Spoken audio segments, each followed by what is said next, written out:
Matt Canning, bodybuildingpro.com. We are here at the 2013 Arnold Schwarzenegger Classic in Columbus, Ohio. I'm here with Layne Norton. I've spoke with Layne many times before. I'm happy to see him again. Layne, there's a debate on the message boards online I see a lot. I believe it's a debate that should not be, and that is the debate between fast and slow cardio. I see so many of my friends doing slow cardio, and some of them like the scenery, and that's fine. That's a separate argument. Okay, you know, if they want to go jogging, that's fine. But fast cardio is more efficient, and whenever anybody asks me, I basically point it out like this. Fast cardio during the time that you perform it, say if you walk or run 100 meters, I'd say, okay, you're basically burning the same amount of fat there. But afterwards, there's the benefit of mitochondrial biogenesis, the fat burning within the cell, that's going to give you a whole fat burning process and benefit that you don't get during the actual time that you're performing the cardio, but it's throughout the day. So that's how I explain it to friends, just to keep it short without getting into too much of the science. But you're somebody who knows a lot more science than me anyway, so can you explain to me why, and everybody watching, why fast cardio is more efficient and much more better for you to do than slow cardio? Sure, you know, one of the things people get hung up on with cardio is the fat source or the fuel source they use during cardio, right? So everybody says, how do I burn the maximum amount of fat during cardio? Well, slow cardio, you'll absolutely burn a greater percentage of calories from fat during the cardio. But if you look at the long-term benefit, you burn more overall body fat from the high-intensity cardio. And the reason, and actually my friend Dr. Jacob Wilson did a great kind of meta-analysis of all cardio studies and found that like right around 90% of your max VO2, of your max intensity on cardio, there's like a break point where you have like the intensity of the cardio, you get more fat burning than is predicted by a linear increase in the cardio output. So what I mean is there's like an inflection point where you get an even better benefit, okay? And that's from going really, really hard. And that is because, like you talked about, not only do you burn a lot of calories during the cardio, but you have the mitochondrial effects. You get greater oxidative capacity, more mitochondria. So not only do you have a faster rate of oxidation, you have greater capacity to oxidize body fat. And that's very important for long-term body fat loss. And that's why when you look at short-term studies that just look at, you know, percentage of calories burned from fat, slow cardio will be quote-unquote better. But if you actually look at long-term studies on body composition, on actual body fat loss, high intensity is better. And there was actually a study that came out, I believe it was in the Journal of Strength and Conditioning. They compared two groups. They had one group walk on a treadmill at like 3 miles per hour at like a slight incline for an hour, right? Sounds pretty familiar, I'm sure, to a lot of people that have done that before. And then they had another group of people just do 6 30-second sprints. 6 30-second all-out sprints, hard as they could. Took as much time in between each sprint as they needed to recover and be totally ready. The group doing the sprints lost 50% more body fat than the group doing the walking. And they basically only did about 3 minutes of work. You know what I mean? It's because of that capacity, that oxidative capacity.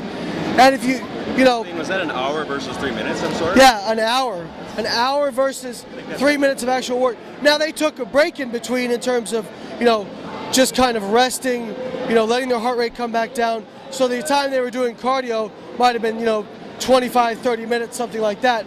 But it was just fast cardio with breaks in between. And there's actually studies out there that show that even 2 20-second sprints significantly increase your rate of fat burning. So, you know, this is where it's important to differentiate. Yes, it's important to look at the short-term mechanistic stuff, but it's also important to look at, okay, does this actually make a difference in the endpoint, right? So when we looked at muscle protein synthesis in our lab, that's a short-term data point. But we also, at the very end, my last study was a study on body composition. Does this stuff actually make a difference on body composition? Because you can take all the short-term measures you want, but if it doesn't actually make a difference on body composition, who gives a damn? Layne, you know, I want to say thank you for that. Honestly, this is not a debate, and I see it all too often, and some debates I don't think should be, and this is one of them. And as for my friends, I'm going to say this specifically to you, I see a lot of you doing slow cardio at the gym or going jogging, which could be dangerous because due to uneven terrain or just being outside, or when I see women outside running with headphones on at 6 a.m. and, you know, I mean, I think that could be dangerous in and of itself for other entirely separate reasons, but it's just not as efficient. So just for that alone, I think that it's not a bad idea to switch up. I do want to say one more thing. I'll hear a lot of people say, well, high intensity cardio is catabolic. Well, no, it's not. It is not. Stop it. That's nonsense. Okay? In fact, the meta-analysis by Dr. Jacob Wilson I talked about, he actually looked at who retained muscle better, who retained strength better, people who did low intensity cardio or people who did like high intensity sprints, and it was no contest. The people doing low intensity cardio had steady decrements in their strength and hypertrophy levels, whereas the people doing high intensity sprints maintained almost the same amount of strength and hypertrophy as people who weren't doing cardio at all. So if you're going to do cardio, make it short, make it intense. I mean, my friend Ben Pakulski, fellow Canadian of yours, he got ready for the Arnold, just placed second. All he does is high intensity sprint. In fact, you see his legs, how they looked at the show today? He's always had good legs. Some people were saying they're the best they've ever looked. Let you in a little secret. He hardly even trained them.